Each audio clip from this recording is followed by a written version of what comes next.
Il nous faut un peu de silence, s'il vous plaît. Ok, attention. Et action. Annabelle, la commissaire, et Marc, son collègue, sont les personnages principaux du téléfilm Meurtre à Albi. Ils vont entrer dans la cathédrale une dizaine de fois jusqu'à la prise parfaite. Derrière la caméra, les figurants patientent. Je suis normalement policière en uniforme. Et puis là, cet après-midi, plutôt en passant. C'est une bonne expérience à vivre.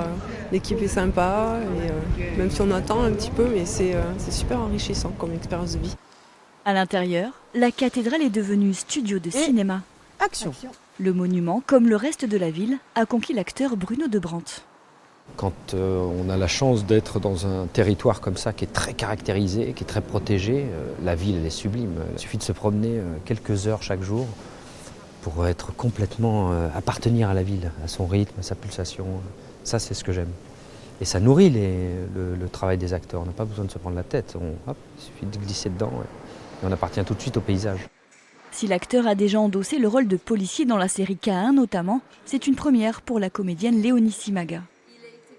Nous, on est entouré de fiction comme ça, policière, on grandit avec ça, donc il y a quelque chose qui est presque un peu mythique, de rejoindre ce fameux personnage-là, du flic. Et c'est un exercice intéressant, je trouve. Et on arrive en in sur Marc qui dit le livre de vie. Boum.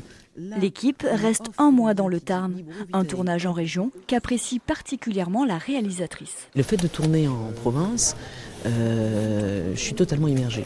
Donc ça me correspond bien, j'ai besoin d'être dans cette bulle du film. C'est-à-dire que je rêve du film, je tourne la journée, je tourne la nuit.